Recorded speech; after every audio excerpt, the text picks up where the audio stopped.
Imaginez une nuit d'hiver dans l'Angleterre médiévale, quelque part dans les profondeurs du XIVe siècle. La nuit est tombée tôt, recouvrant une forteresse de pierre qui se dresse contre le ciel, tel un monument à l'endurance humaine. Le vent hurle sur les remparts avec une férocité glaciale, porteur d'une promesse de neige.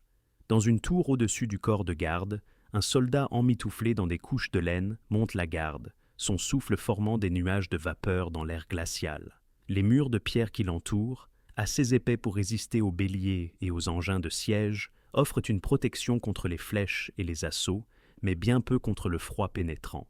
Au-delà de la lumière des torches qui vacillent faiblement dans le vent, l'obscurité est absolue.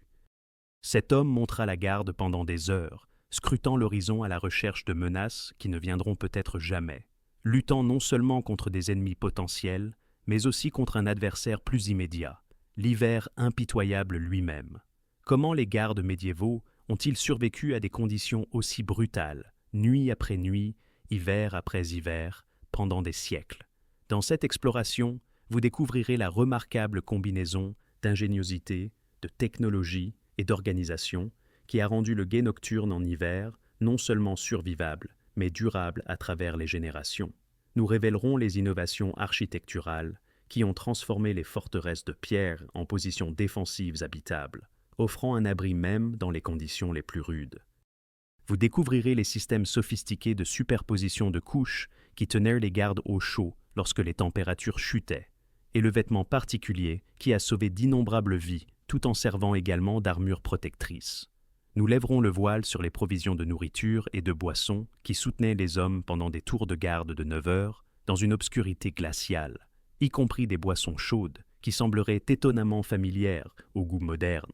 Les systèmes organisationnels qui répartissaient le fardeau du service de garde apparaîtront comme des merveilles de gestion médiévale, évoluant des obligations féodales aux structures militaires professionnelles.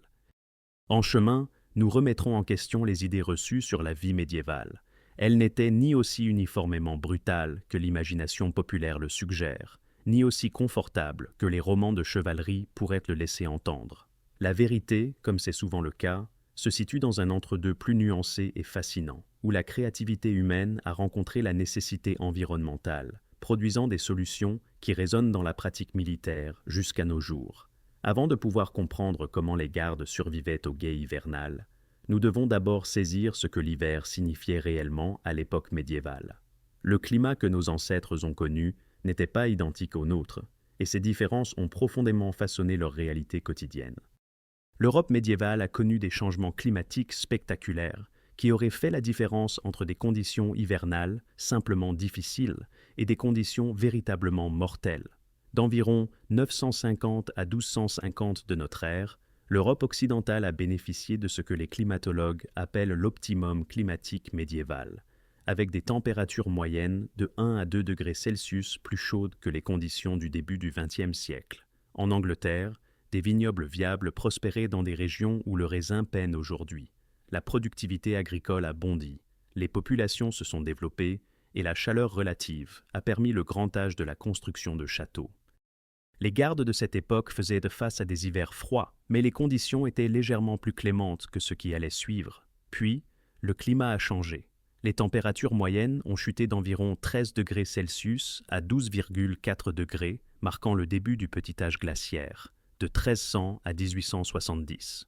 Cette période de refroidissement a apporté des hivers plus longs, des températures plus froides et des pluies et neiges plus prolongées.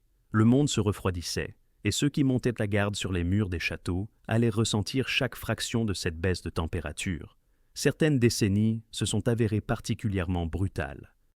Les années 1310 ont vu les températures chuter, suivies par la fin des années 1330 et les années 1340, puis une partie des années 1380. Entre ces périodes glaciales, il y eut de brefs répits. Les années 1320 jusqu'au début des années 1330 et les années 1350 ont apporté des températures plus chaudes au printemps et au début de l'été. Mais les hivers sont restés rudes tout au long de cette période. Les archives de l'époque décrivent des conditions qui mettraient au défi même des gardes bien préparés. De fortes chutes de neige paralysant complètement les déplacements et les communications à travers l'Europe occidentale, des inondations soudaines suivies de tempêtes de grêle et de neige, des fluctuations de température qui pouvaient voir des conditions de gel, céder la place à la pluie et revenir au gel en quelques heures. L'hiver de 1363 à 1364 est resté dans les annales historiques comme exceptionnellement sévère sur tout le continent européen, avec les principaux lacs et rivières gelés de décembre à mars. Que signifiaient ces réalités climatiques pour les hommes qui montèrent la garde? Considérez les implications pratiques. L'obscurité hivernale arrivait plus tôt et durait plus longtemps, prolongeant les heures de vigilance froide et sombre requises chaque nuit tout au long de la saison. Les gardes étaient exposés à un vent qui s'abattait sans pitié sur les remparts exposés, à une neige qui pouvait s'accumuler rapidement et à un grésil qui s'infiltrait par chaque interstice des vêtements. Les archives médiévales mettent en garde contre des dangers bien réels. Des chaussures en cuir mouillé qui n'offraient aucune protection imperméable pouvaient mener directement aux gelures, tandis que des vêtements qui devenaient humides risquaient de geler solidement contre le corps d'un homme, créant les conditions d'une hypothermie mortelle. Les chevaliers et les nobles qui avaient le choix détestaient activement faire campagne pendant les mois d'hiver, sachant que quitter la chaleur relative de leur château signifiait braver le pire temps que la saison pouvait offrir. Pourtant, malgré ces dures réalités, le guet continuait. À travers les décennies les plus froides du petit âge glaciaire, à travers les nuits où le souffle gelait et les doigts s'engourdissaient, les gardes maintenaient leur position. La question n'est pas de savoir s'ils ont enduré, les archives historiques le prouvent, mais comment?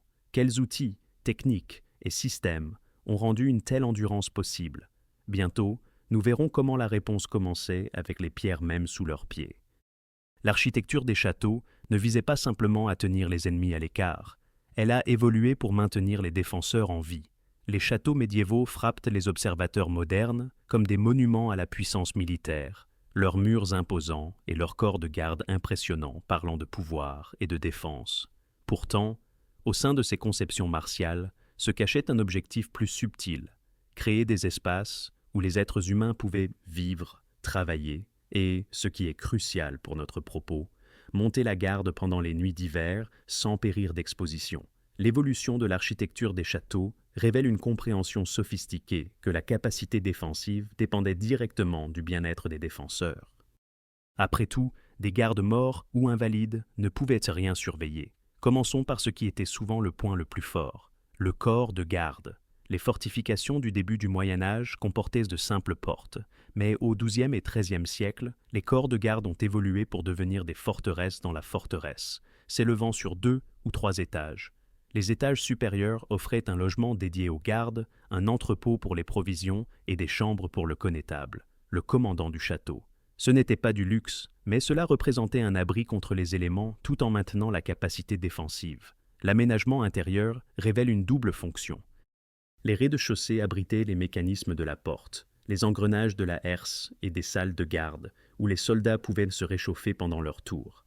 Les entrepôts contenaient des provisions d'urgence, aliments séchés, armes, torches, manteaux supplémentaires.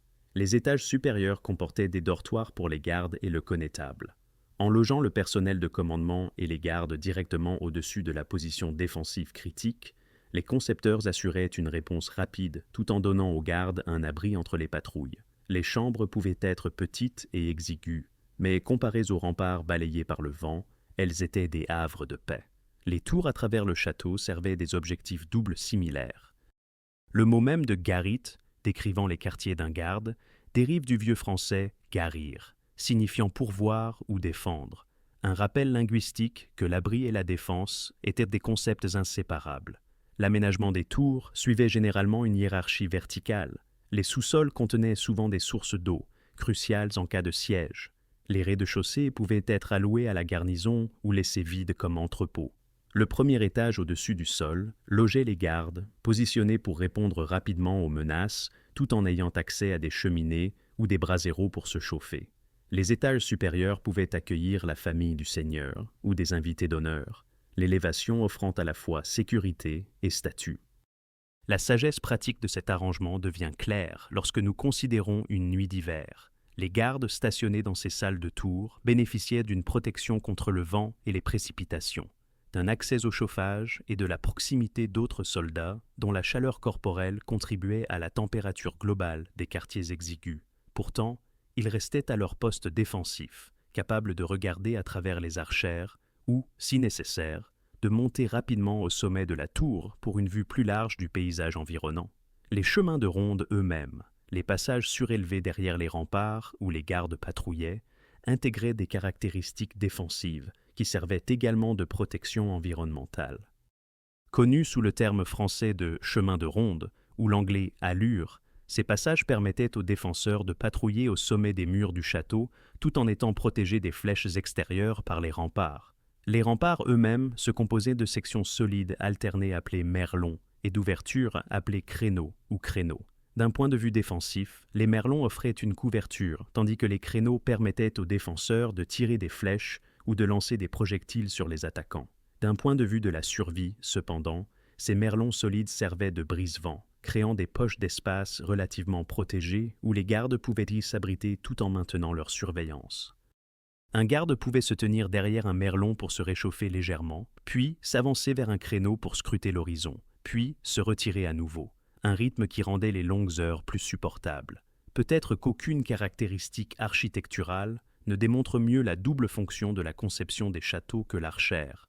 Ces ouvertures verticales étroites, apparaissant dans les murs des châteaux à partir de la fin du XIIe siècle, avaient une fonction militaire évidente. Elles permettaient aux archers de tirer sur les attaquants tandis que l'épaisseur du mur rendait presque impossible pour les archers ennemis de riposter à travers la fente mince. Mais considérez-les du point de vue d'un garde par une nuit d'hiver.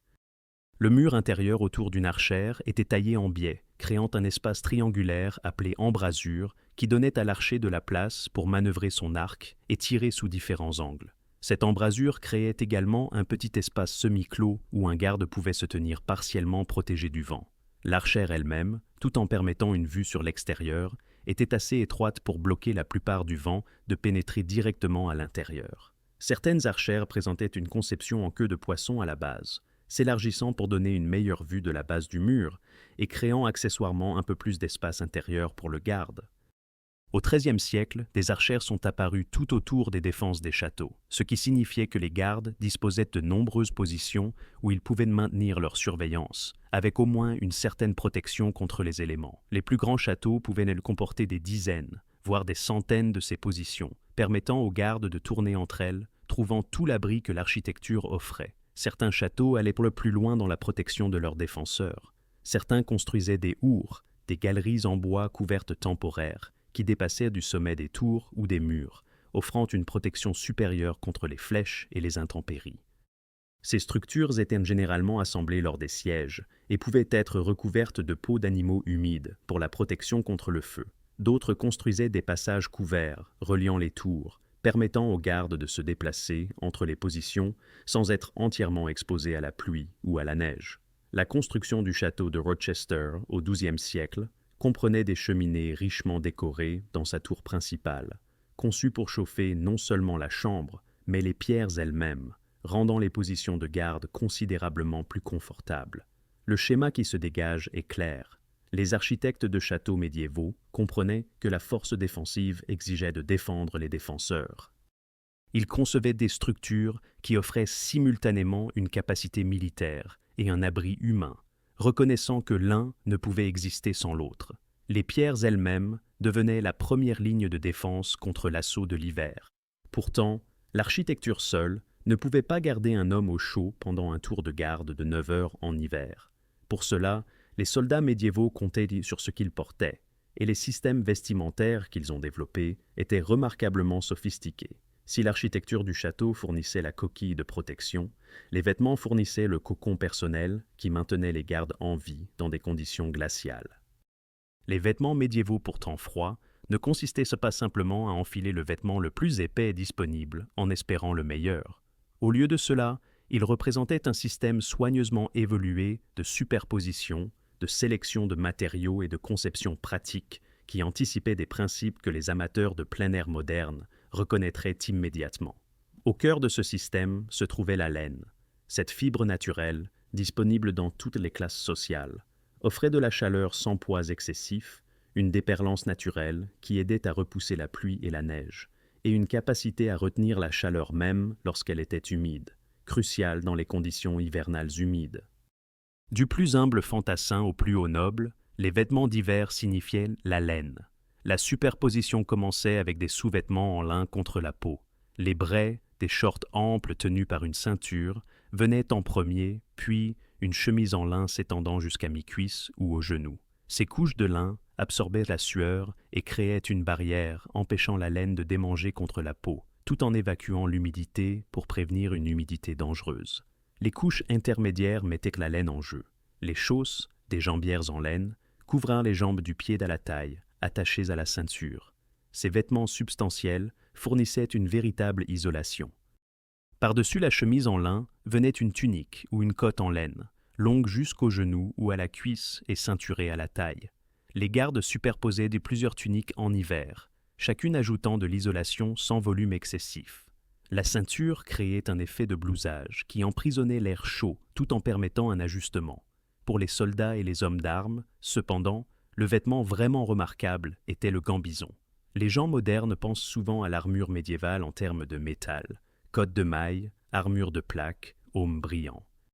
Pourtant, sous ce métal, ou dans de nombreux cas à la place de celui-ci, les soldats portaient des gambisons, des vestes défensives incroyablement épaisses construites à partir de multiples couches de laine, de lin, de crin de cheval, de coton ou de velours, matelassées ensemble avec des coutures très serrées. Le résultat était un vêtement assez robuste pour absorber les coups d'épée et dévier les flèches, mais aussi extraordinairement chaud. Les gambisons fonctionnaient essentiellement comme une isolation portable, de nombreuses couches de tissu créant des poches d'air emprisonnées qui retenaient la chaleur corporelle avec une efficacité remarquable. Les chevaliers portant une armure métallique appréciaient particulièrement les gambisons pour une raison qui n'avait rien à voir avec les armes ennemies. Le rembourrage empêchait leur peau d'entrer en contact direct avec le métal glacial. Quiconque a touché du métal froid en hiver sait comment il semble aspirer la chaleur directement de la chair. Imaginez porter une armure complète en acier gelé. Sans la couche isolante d'un gambison, l'hypothermie serait un risque constant.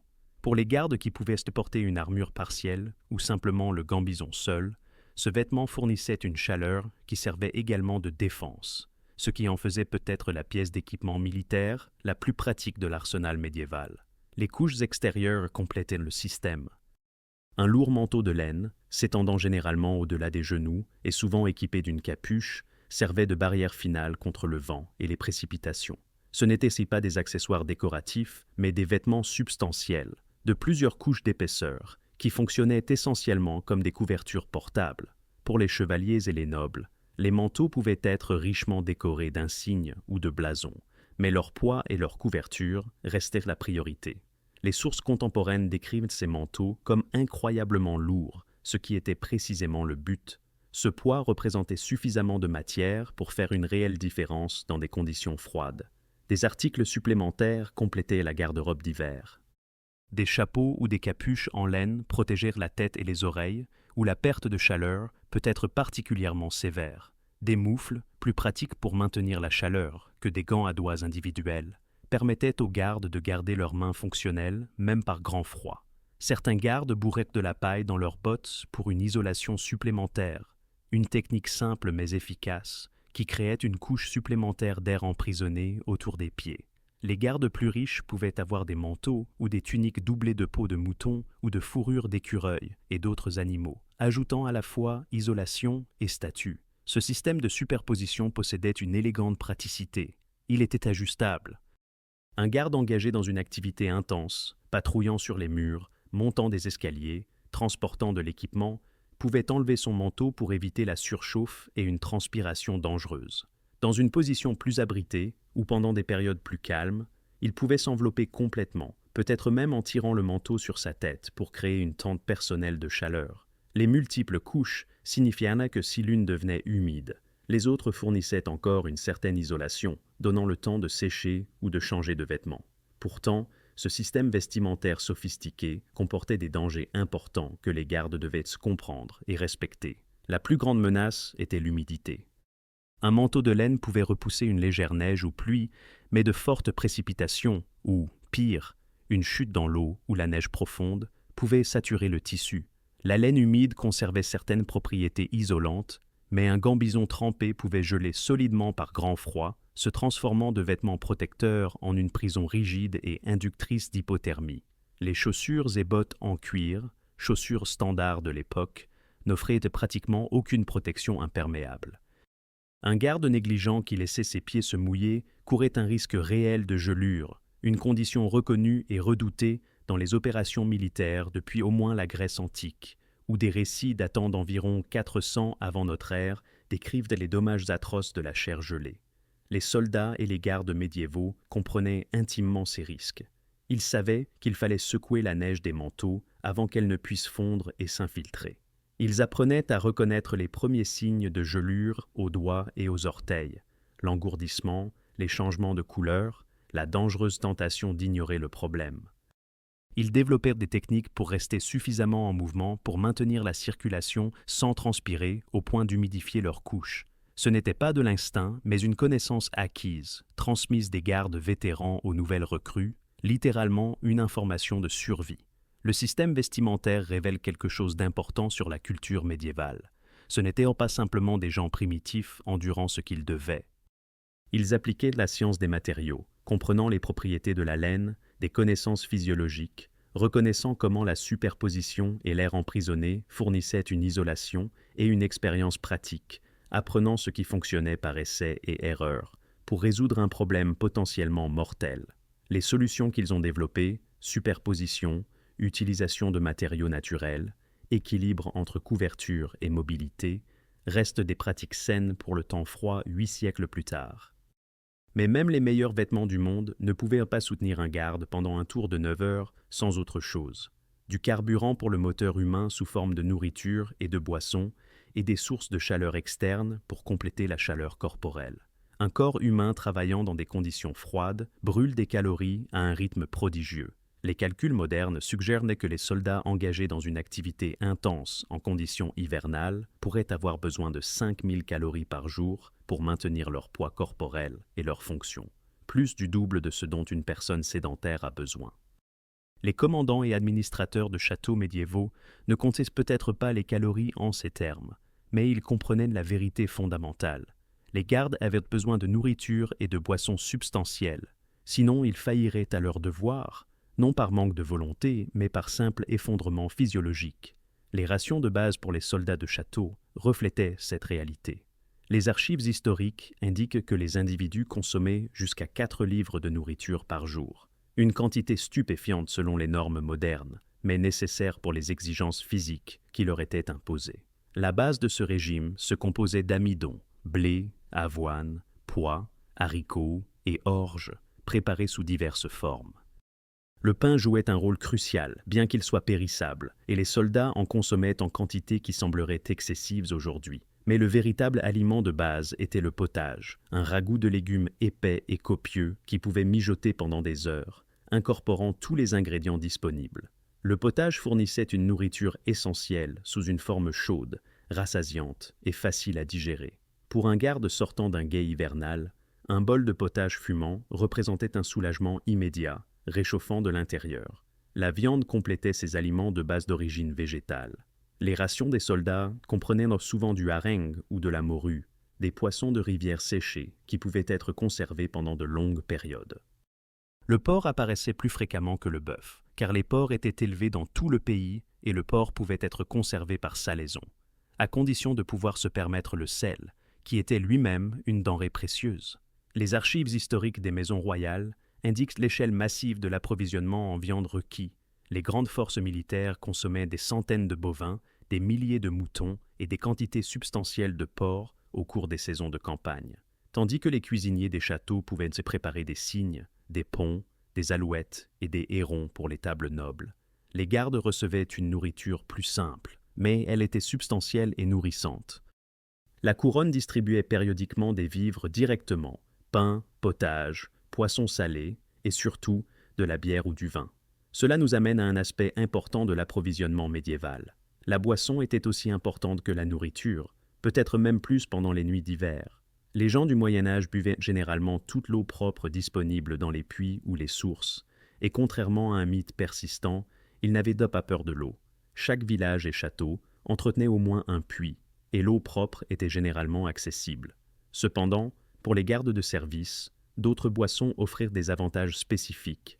La petite bière, également appelée bière de table ou bière douce, était consommée quotidiennement par presque tout le monde. C'était une boisson très nutritive, avec juste assez d'alcool pour agir comme conservateur, la rendant plus sûre à stocker que l'eau tout en fournissant des calories et des nutriments. Les bières plus fortes servaient à des fins récréatives, mais pour les gardes, la petite bière représentait une hydratation et une énergie pratique. Le vin, un luxe largement importé du point de vue anglais, était consommé régulièrement par les nobles et le haut clergé, mais était également disponible pour les soldats du commun, en particulier lorsque d'autres provisions manquaient. Ce qui rendait ces boissons particulièrement précieuses pour les gardes d'hiver, cependant, était leur potentiel à être chauffées. Les boissons chaudes épicées, vin, bière ou cidre chauffé avec des épices, étaient des réconfortants hivernaux populaires, et pour une bonne raison. La combinaison de liquides chauds et d'épices réchauffantes, anis étoilé, cannelle, clous de girofle, noix de muscade, procurait un soulagement immédiat du froid, qui était à la fois physiologique et psychologique. Les recettes historiques révèlent des préparations sophistiquées. Le caudle, avec des recettes datant de 1300 à 1325, combinait du vin avec de l'amidon de blé, des raisins secs et du sucre, créant une boisson chaude, sucrée et nourrissante. Les versions ultérieures du XIVe siècle ajoutaient de la chapelure, du miel ou du sucre, du safran et étaient épaissies avec des jaunes d'œufs, transformant le caudle en quelque chose approchant un aliment liquide. Le posset, populaire de l'époque médiévale jusqu'au XIXe siècle, contenait du lait caillé avec du vin ou de la bière et souvent épicé, créant une boisson chaude et épaisse qui apportait à la fois réconfort et subsistance. Pour un garde après 2 heures de guet hivernal, les mains engourdies et le visage piqué par le vent, une tasse de bière chaude épicée ou de caudle était plus qu'un rafraîchissement. C'était une ressource tactique, restaurant brièvement la fonction des doigts, raidis par le froid et fournissant une bouffée d'énergie pour continuer la surveillance. La fourniture de telles boissons n'était pas une simple gentillesse, mais une nécessité militaire pratique. Au-delà de la nourriture et de la boisson, les gardes avaient besoin de sources de chaleur externes, et là encore, nous voyons l'ingéniosité médiévale à l'œuvre. La solution la plus portable était le brasero, un récipient en métal, souvent en forme de bol ou de panier, rempli de charbon de bois ou de braises ardentes. Ces dispositifs pouvaient être transportés de pièce en pièce, placés dans les salles de garde ou positionnés dans des endroits abrités le long des chemins de ronde. La chaleur qu'ils fournissaient était modeste. Le charbon de bois ne brûle pas aussi chaud qu'un feu de bois. Mais dans un petit espace clos comme une salle de tour ou une chambre de corps de garde, un brasero pouvait augmenter la température de manière significative. Les gardes pouvaient y réchauffer leurs mains, décongeler des vêtements gelés ou simplement se tenir à proximité pendant de brefs répits de patrouille. Les cheminées représentaient une solution de chauffage plus permanente, bien que leur histoire dans les châteaux révèle une évolution intéressante. Les premiers châteaux médiévaux comptaient sur des foyers centraux, essentiellement des feux construits directement sur le sol, avec la fumée s'échappant par des trous dans le toit. C'était inefficace et créait une fumée constante, mais cela fournissait de la chaleur. Au cours des XIIe et XIIIe siècles, les cheminées murales en pierre, avec de véritables conduits, sont devenues de plus en plus courantes. La construction du château de Rochester, au XIIe siècle, comprenait des cheminées avec une décoration ornée, mais leur véritable valeur résidait dans leur capacité de chauffage. En dirigeant la chaleur contre les murs de pierre, ces cheminées chauffaient les pierres elles-mêmes, qui rayonnaient ensuite de la chaleur pendant des heures. Cet effet de masse thermique rendait les chambres considérablement plus confortables selon les sources contemporaines. De grandes cheminées apparaissaient stratégiquement dans la grande salle, dans les chambres nobles, dans la cuisine, et surtout dans certaines salles de garde et chambres de corps de garde. Pour les gardes stationnés à ces postes, une cheminée faisait la différence entre des conditions simplement froides et potentiellement dangereuses. Cependant, il est important de noter une limitation significative. Les feux étaient généralement laissés s'éteindre la nuit pour des raisons de sécurité, car des flammes sans surveillance dans des pièces meublées en bois présentaient un risque d'incendie sérieux. Cela signifiait qu'au matin, les pièces seraient assez froides, et les gardes des tours de garde ultérieures ne pouvaient pas compter sur la pleine chaleur de la cheminée. Les zones de cuisine offraient un avantage thermique intéressant. Cuisiner pour une population de châteaux de 100 ou 200 personnes 2 fois par jour générait d'énormes quantités de chaleur. Les quartiers des serviteurs positionnés au-dessus de la cuisine étaient réputés être probablement assez chauds, bien qu'exigus. Les gardes en bons termes avec le personnel de cuisine pouvaient trouver des raisons de passer par ces zones pendant leur ronde, volant des moments de chaleur au passage, un supplément informel mais pratique aux dispositions de chauffage officielles. La chaleur corporelle partagée, bien que cela puisse paraître primitif, représentait une source de chaleur importante que les gardes exploitaient consciemment. Les gardes dormaient dans des dortoirs ou des casernes, plusieurs hommes par chambre. Il ne s'agissait pas seulement d'économiser de l'espace. La chaleur corporelle d'une douzaine de soldats endormis pouvait augmenter la température ambiante d'une pièce de plusieurs degrés. Les gardes sortant de leur tour de garde retournèrent dans ces quartiers partagés, enlevaient leurs couches extérieures humides, se blottissaient sous des couvertures près de leurs camarades soldats et bénéficiaient de la chaleur collective. Cette approche communautaire de la survie renforçait la camaraderie tout en servant un but pratique. Pourtant, malgré toutes ces mesures, la nourriture, les boissons chaudes, les braseros, les cheminées, la chaleur partagée, nous devons reconnaître une vérité inconfortable. Les châteaux restaient froids en hiver. Les sources contemporaines et les structures survivantes le montrent clairement. Il n'était pas rare que les occupants des châteaux portent des vêtements épais et s'enveloppent dans des couvertures, même à l'intérieur. Les premiers châteaux, avec un minimum de fenêtres, restaient assez sombres et très froids. Les structures ultérieures comportaient de plus grandes fenêtres et de meilleures cheminées, mais meilleur et relatif. C'était mieux que rien, pas confortable selon les normes modernes. Les gardes sur les remparts exposés faisaient-y face aux pires conditions, évidemment, mais même ceux dans des positions abritées se trouvaient toujours dans des bâtiments en pierre en hiver médiéval, avec des fenêtres à simple vitrage ou des archères, laissant passer les courants d'air, des portes qui ne fermaient pas hermétiquement, et des systèmes de chauffage qui étaient au mieux marginaux. La nourriture, la boisson et les méthodes de chauffage que nous avons discutées ne rendaient pas les gardes confortables. Elles rendaient la survie possible. Il y a une différence cruciale. Comment, alors, ce fardeau était-il réparti? Aucun garde ne pouvait tenir un tour de 9 heures dans de telles conditions nuit après nuit, sans finir par s'effondrer. La solution résidait dans l'organisation, dans des systèmes de rotation et de hiérarchie qui répartissaient à la difficulté tout en maintenant une défense continue. Examinons comment la société médiévale structurait ce devoir essentiel. La question de savoir qui montait la garde, quand et pour combien de temps, reflète l'un des aspects les plus fascinants de la société médiévale, le système féodal des obligations militaires. Pour les sensibilités modernes, ce système peut sembler archaïque, mais il représentait un contrat social sophistiqué qui rendait la défense des châteaux possible à travers tout un royaume. Au début de l'Angleterre médiévale, les tenanciers du roi ou des seigneurs inférieurs avaient une obligation contraignante de fournir des troupes de garnison pour les châteaux. Ce n'était pas une demande, mais une exigence légale liée à la propriété foncière. Si un baron détenait des terres du roi, une partie de ce qu'il devait en retour était le service militaire, ce qui signifiait souvent fournir un certain nombre d'hommes entraînés pour le service de garde du château. Cette obligation se répercutait vers le bas de la hiérarchie sociale. Le baron pouvait exiger un devoir similaire des chevaliers à qui il avait accordé de plus petites parcelles de terre, et les chevaliers individuels servaient leur période requise chaque année, généralement un nombre fixe de jours. Les barons locaux étaient censés fournir des gardes sur une base de rotation. Dans des châteaux particulièrement importants comme celui de Douvres, qui gardait le passage crucial de la Manche, les gardes venaient de territoires baroniaux de tout le sud-est de l'Angleterre. Un baron était nommé connétable du château, servant dans ce rôle de commandement rotatif pour une période définie avant d'être remplacé par un autre. Certaines tours de château, comme celui de Douvres, étaient en fait nommées d'après les seigneurs locaux dont les hommes les occupaient traditionnellement.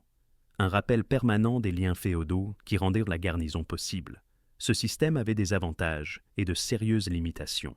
Du côté positif, il répartissait largement le fardeau et renforçait les liens et obligations sociaux qui maintenaient la cohésion de la société médiévale. Un chevalier accomplissant son service de garde de château maintenait littéralement le système qui lui accordait terre et statut. Du côté négatif, la rotation des gardes signifiait une qualité et un entraînement variables. Un garde servant ses 40 jours requis pouvait être parfaitement entraîné et expérimenté, ou il pouvait être un chevalier rural qui passait la plupart de son temps à gérer des fermes et voyait rarement l'action militaire. La fiabilité de telles forces pouvait être discutable. Le système féodal de garde de château a progressivement évolué vers la professionnalisation.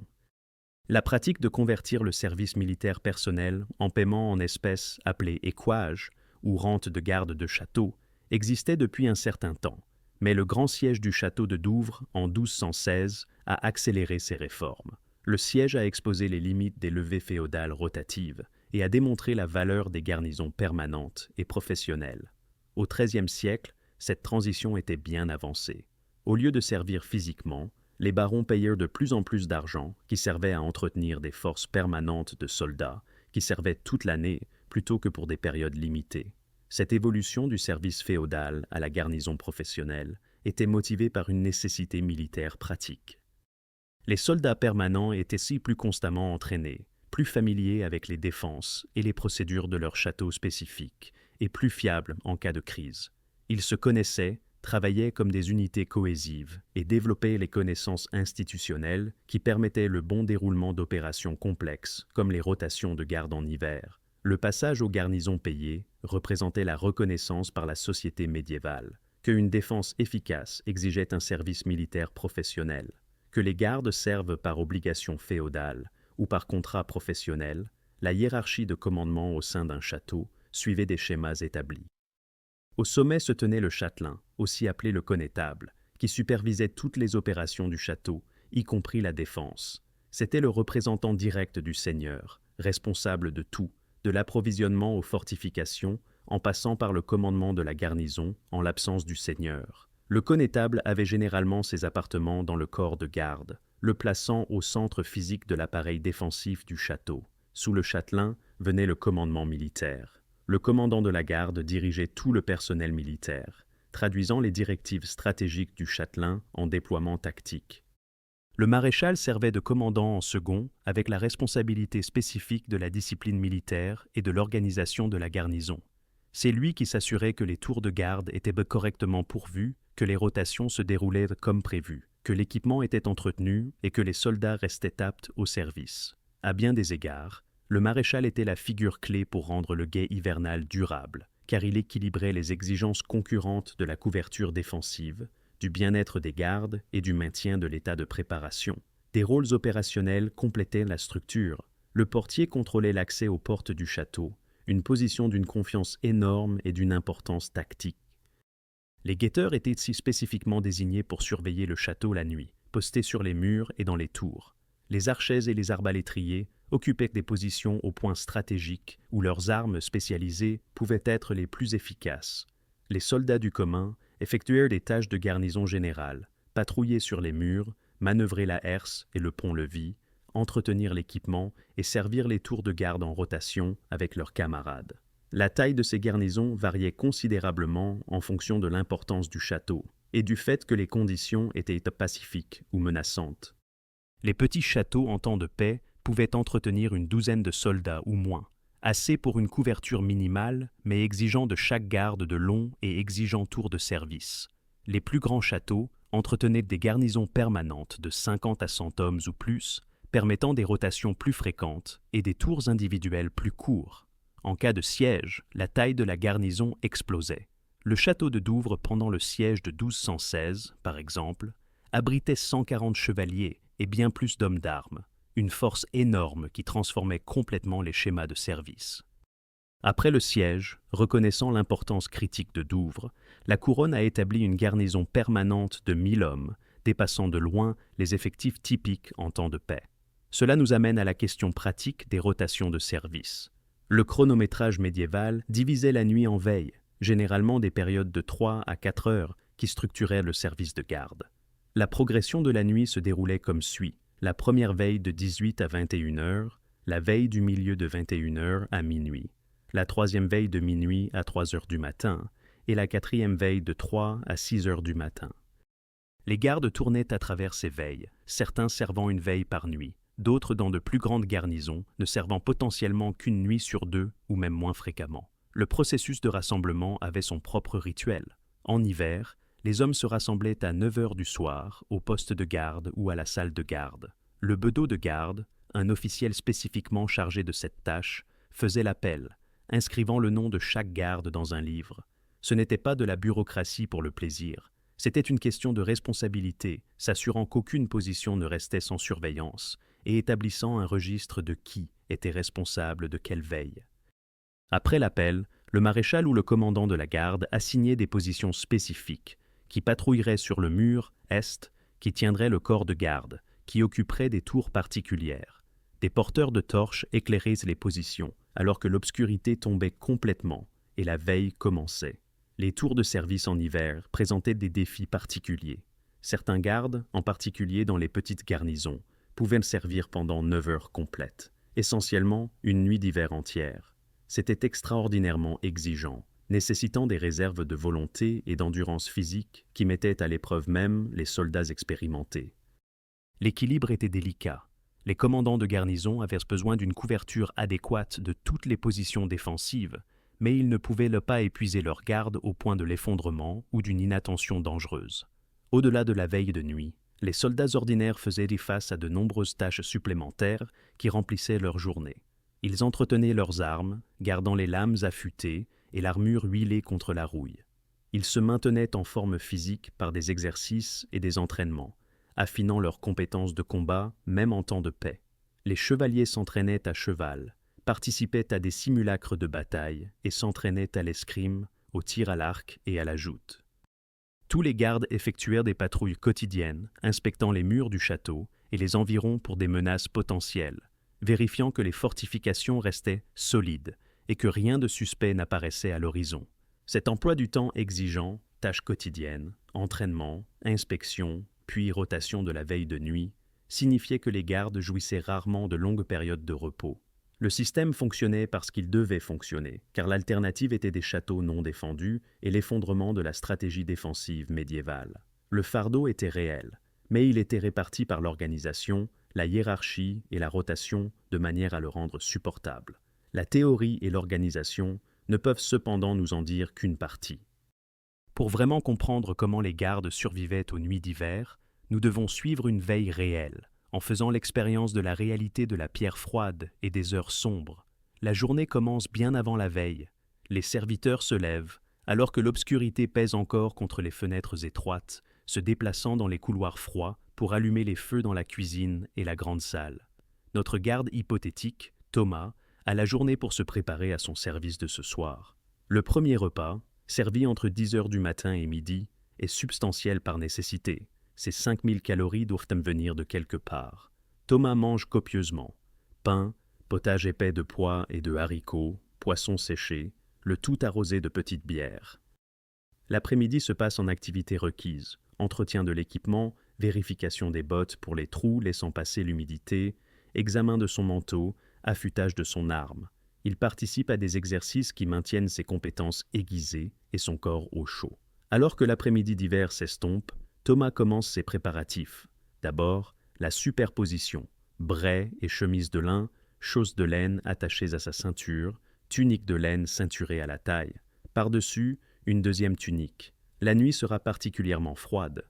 Son gambison suit, apprécié autant pour la chaleur que pour la protection. Enfin, son lourd manteau de laine avec capuche et des moufles glissés dans la poche de sa ceinture. À 9 heures, Thomas rejoint d'autres gardes qui se rassemblent au corps de garde. Le bedeau de garde fait l'appel depuis son registre. Le commandant assigne les positions. Thomas, tu prendras la tour nord ce soir, 2e veille et 4e veille. Thomas comprend immédiatement, de minuit à 3 heures du matin, puis les heures brutales de 3 à 6 heures du matin, avec 3 heures de repos entre les deux. Il monte à la tour nord alors que la première veille commence. La petite pièce, d'environ 10 pieds de diamètre, comporte des archères sur 4 côtés et un brasero rougeoyant dans un coin. John, le garde précédent, le brief. Après-midi calme. Aucun mouvement. Le vent se lève du nord-ouest. Il sera glacial sur le chemin de ronde. Des charbons frais dans le seau. John s'en va. Thomas est seul avec l'obscurité et le froid. Il établit une routine. 5 minutes à chaque archère en rotation, vérifiant toutes les approches, puis 2 minutes à se réchauffer au brasero. Le mouvement maintient la circulation tout en assurant la vigilance. Vers 19h30, un serviteur apporte du caudle chaud. Ordre du maréchal pour toutes les positions ce soir.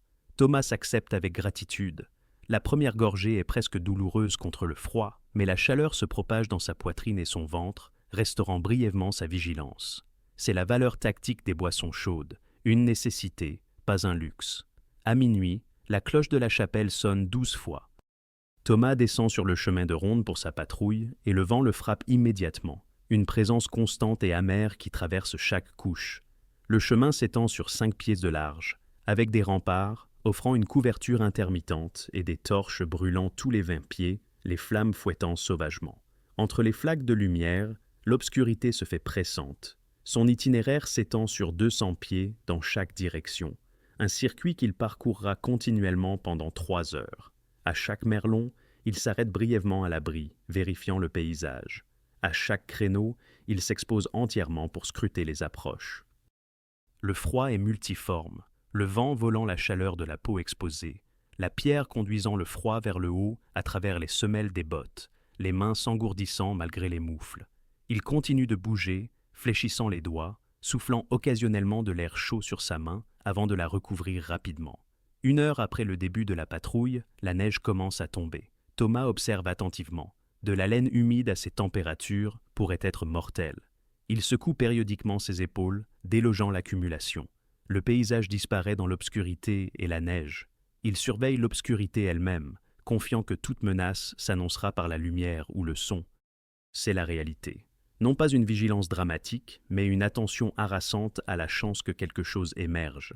Vers 1h30 du matin, Thomas atteint son point le plus bas. Le froid a pénétré malgré toutes les couches. Ses pieds ressemblent à des blocs de bois. Il a parcouru son circuit 30 fois, ne voyant rien, n'entendant que le vent et ses pas. La tentation d'abandonner son poste est puissante, mais le devoir et la connaissance que ses camarades soldats dépendent de lui le maintiennent en mouvement. S'il échoue, le château est vulnérable. La cloche sonne 3 heures du matin. Soulagement. Son remplaçant apparaît. Ils échangent de brefs rapports, puis Thomas descend vers la caserne, se déplaçant aussi vite que ses jambes raidies par le froid le permettent. La caserne semble chaude, bien qu'objectivement à peine au-dessus de 0. Une douzaine de gardes endormis, la chaleur corporelle combinée, et un feu mourant créent un environnement qui semble tropical après le chemin de ronde. Thomas enlève son manteau couvert de neige et ses moufles humides, boit un pocé chaud avec gratitude, puis se glisse sous une couverture de laine. 3 heures avant le début de la 4e veille. Le sommeil vient malgré tout. La secousse sur son épaule semble instantanée. 4e veille, Thomas. La 4e veille, de 3 à 6 heures du matin, est universellement reconnue comme la pire. Les températures atteignent leur plus bas niveau. L'obscurité reste absolue jusqu'à la toute fin. Thomas enfile à nouveau ses couches, notant que sa tunique extérieure est encore humide. Il n'y a pas de rechange sec, alors il ajoute une couche supplémentaire en dessous pour empêcher l'humidité d'atteindre sa peau. Retour à la tour nord, retour sur le chemin de ronde, retour au vent et à l'obscurité implacable. Cette fois, le froid pénètre plus profondément, son exposition antérieure ayant épuisé ses réserves. Il maintient la patrouille par pure volonté, un pied devant l'autre. Son esprit devient lent. Il doit consciemment se rappeler de maintenir sa vigilance. Vers 5 heures du matin, Thomas remarque le premier changement subtil. L'obscurité à l'est devient légèrement moins absolue. Pas l'aube, mais le noir vire au gris profond. Ce minuscule changement apporte un soulagement psychologique. La nuit va se terminer. À 6 heures du matin, le ciel s'est suffisamment éclairci pour révéler des champs couverts de neige, la ligne sombre de la forêt, la route menant au nord. La trompette de la garde sonne. La veille de jour arrive. Thomas échange des rapports avec son remplaçant et quitte son poste. En revenant, Thomas ressent une profonde lassitude mêlée de satisfaction. Il a accompli son devoir. Le château est resté défendu. Aucun ennemi ne s'est approché, le résultat le plus probable. Mais lui et ses camarades étaient là si l'un d'eux l'avait fait. Ce soir, quelqu'un d'autre montera ses gardes. Demain soir, probablement Thomas à nouveau. C'est le rythme du service de garde de château, nuit après nuit, hiver après hiver, aussi longtemps que le château tiendra debout. Telle était la réalité, pas glorieuse, rarement dramatique, mais essentielle et extraordinairement exigeante. Les stratégies de survie que nous avons discutées, architecture, vêtements, nourriture, boissons, rotations organisationnelles, se sont toutes combinées pour rendre possible ce que Thomas a vécu. Pas facile, pas confortable, mais survivable. Ancrons notre exploration dans des exemples historiques spécifiques où les archives révèlent de vrais gardes dans de vrais châteaux faisant face aux défis de l'hiver. Le château de Douvres, commandant le passage de la Manche en tant que clé de l'Angleterre, est devenue une cible cruciale lorsque le prince Louis de France a envahi en 1216 pendant la première guerre des barons. Tenu par Hubert de Burgh, justicier d'Angleterre, pour le roi Jean, Douvres commandait une garnison défensive remarquablement forte de 140 chevaliers et de nombreux autres soldats. Ces gardes venaient de tout le sud-est de l'Angleterre, tirés des obligations baroniales, reflétant l'importance critique du château. Certaines tours portaient le nom des seigneurs locaux, dont les hommes les occupaient traditionnellement, des rappels architecturaux permanents des liens féodaux. Lorsque l'hiver est arrivé pendant le siège prolongé, les gardes ont fait face à un double défi, un temps brutal et une menace constante d'attaque. Ils montèrent la garde en sachant que l'ennemi rôdait juste hors de portée d'arc, que tout relâchement pouvait signifier la chute du château. Le froid n'était pas différent de celui du temps de paix. Même vent, même pierre, même obscurité. Mais la pression psychologique était immense. Le siège a finalement échoué après qu'une bataille navale au large de Sandwich en août 1217 ait coupé les renforts français. L'expérience, cependant, a incité à l'accélération des réformes militaires en cours. La transition des obligations de service féodal au paiement en espèces appelé équage, déjà en cours, a gagné une nouvelle urgence car le siège a démontré que les garnisons professionnelles et payées étaient un peu plus fiables que les levées féodales rotatives. Suite au siège, reconnaissant l'importance stratégique critique de Douvres, la couronne a établi une garnison permanente de 1000 hommes, une force exceptionnellement importante qui a transformé la capacité défensive du château. Des siècles plus tard, le château de Pendennis, à l'époque des Tudors, dans les Cornouailles, a fait face à des circonstances différentes, mais à des défis similaires. Située sur un promontoire exposé, cette minuscule garnison d'environ une douzaine de soldats surveillait les navires tout en subissant de plein fouet le temps hivernal de l'Atlantique. Monter la garde sur le toit de Pendennis était, selon les témoignages de l'époque, désespérément froid. Contrairement à l'énorme garnison de Douvres, avec des rotations brèves et fréquentes, les gardes de Pendennis faisaient face à des tours de service plus longs, avec moins d'opportunités de repos. Les historiens de l'English Heritage notent que la survie à Pendennis était une question de préparation, des vêtements chauds adéquats, des provisions de nourriture chaude prêtes et la reconnaissance de l'environnement lui-même comme un ennemi. Ce qui est frappant, c'est à quel point les solutions sont restées similaires des siècles plus tard. Les gardes comptaient toujours sur la laine, les provisions chaudes, l'abri architectural et la rotation organisationnelle. La technologie disponible pour les gardes Tudors n'était pas fondamentalement différente de celle de leurs prédécesseurs médiévaux. L'ingéniosité humaine avait trouvé des solutions efficaces qui sont restées valables à travers les générations. Le château de Rochester offre un aperçu différent, une évolution architecturale répondant au bien-être des gardes. Ces cheminées du XIIe siècle étaient conçues pour chauffer non seulement l'air, mais les pierres elles-mêmes, créant une masse thermique qui rayonnait de la chaleur pendant des heures. En rendant les chambres de garde considérablement plus confortables, les architectes de Rochester ont compris que le bien-être des gardes affectait directement la capacité défensive. Ce n'était pas de l'altruisme, mais un calcul militaire pratique. Une garnison maintenant son efficacité pendant l'hiver valait l'investissement architectural. Des fils conducteurs émergent de ces exemples. Tous ont fait face à des défis environnementaux similaires, nécessitant des combinaisons d'architecture, de vêtements, de subsistance et d'organisation. Tous ont reconnu le bien-être des gardes comme une nécessité militaire plutôt qu'un luxe. Tous ont évolué au fil du temps, affinant les techniques basées sur une dure expérience. Derrière les grands sièges et les célèbres châtelains se trouvaient des soldats ordinaires comme notre hypothétique Thomas, leur survie dépendant des solutions superposées que leur société avait développées. Les gardes de châteaux médiévaux ont survécu au service de nuit en hiver grâce à une stratégie sophistiquée et multicouche qui combinait protection architecturale, système vestimentaire efficace, provision de subsistance, organisation intelligente et la force d'un objectif commun. Ce n'était pas une solution unique, mais une approche intégrée où chaque élément renforçait les autres. Les murs de pierre fournissaient un abri qui rendait les vêtements de laine épais plus efficaces. La nourriture chaude et les boissons soutenaient les gardes afin qu'ils puissent maintenir l'activité physique qui générait de la chaleur. Les systèmes de rotation assuraient qu'aucun individu ne portait le fardeau au-delà de l'endurance humaine. La discipline et la camaraderie maintenirent les hommes à leur poste lorsque chaque instinct criait de chercher la chaleur et l'abri. L'image qui se dégage remet en question les hypothèses simplistes sur la vie médiévale. Ce n'était ni l'endurance brutale et primitive que nous pourrions imaginer, ni un poste confortable que nous pourrions idéaliser. La vérité occupe un terrain d'entente plus intéressant.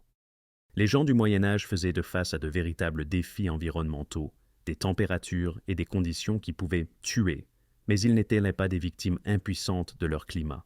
Ils observaient, expérimentaient et innovaient dans les limites de leurs contraintes technologiques, développant des solutions qui étaient véritablement sophistiquées.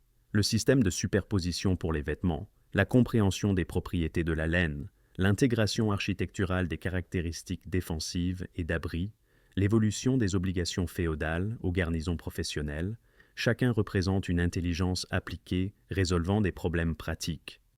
Ces gardes n'étaient pas simplement plus résistants que les gens modernes, possédant une force supérieure que nous aurions perdue. C'étaient des êtres humains travaillant dans un cadre technologique et social différent, appliquant les outils à leur disposition avec une habileté considérable.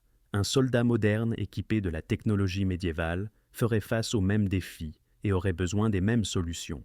La laine, les braséros, les chemins de ronde, les systèmes de rotation, tout cela fonctionnait parce que cela répondait à de réels besoins physiologiques et organisationnels de manière efficace.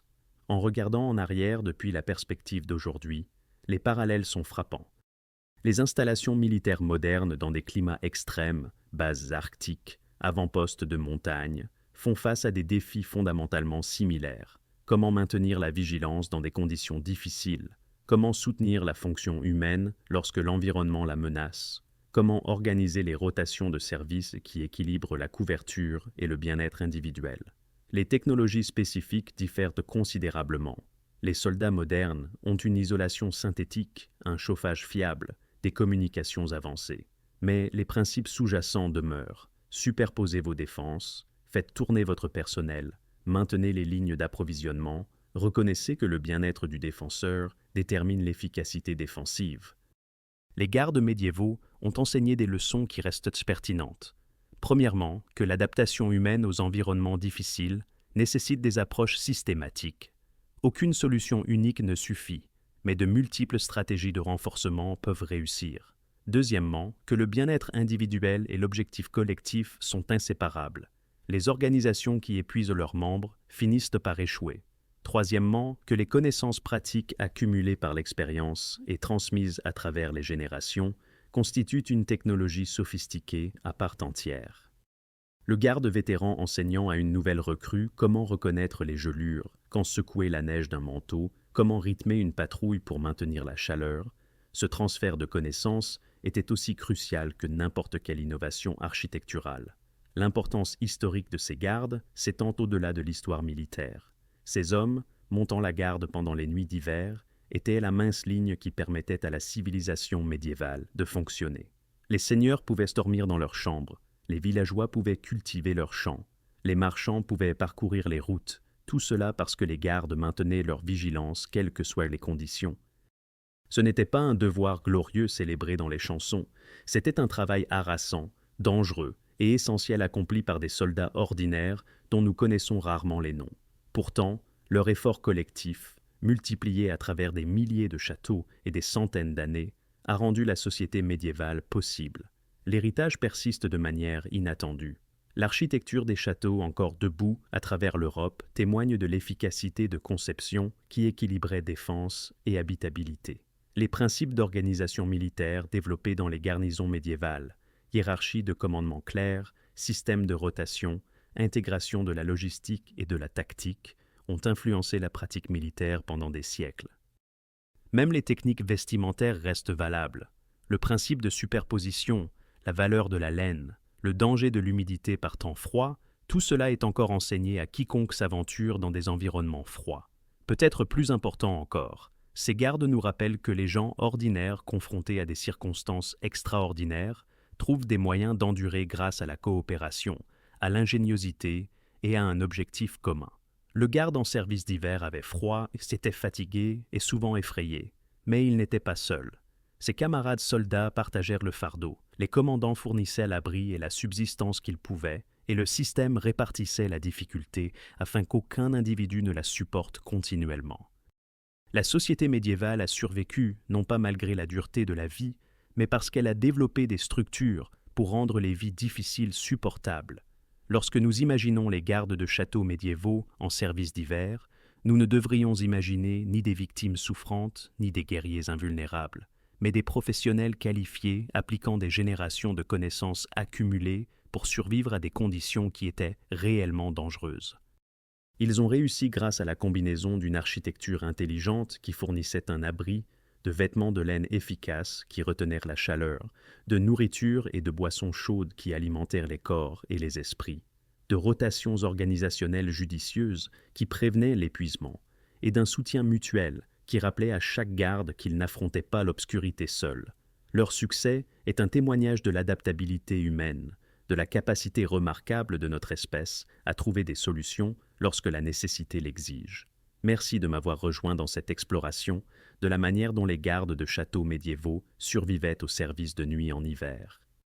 J'espère que vous avez acquis une nouvelle appréciation pour l'ingéniosité et l'endurance de ces hommes qui montèrent la garde dans l'obscurité glaciale pour que les royaumes puissent dormir en sécurité. Leur histoire nous relie à travers les siècles, nous rappelant que les défis humains fondamentaux, rester au chaud, rester en sécurité, maintenir la communauté dans les moments difficiles, ont toujours nécessité à la fois un courage individuel et une intelligence collective.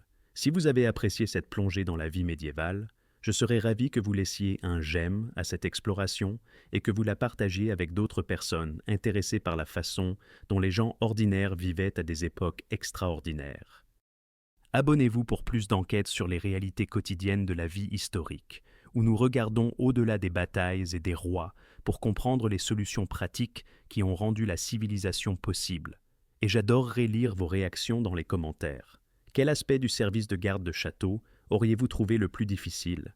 Auriez-vous pu endurer une veille d'hiver de 9 heures sur ces remparts? Merci d'avoir regardé, et jusqu'à la prochaine fois, restez curieux de l'histoire.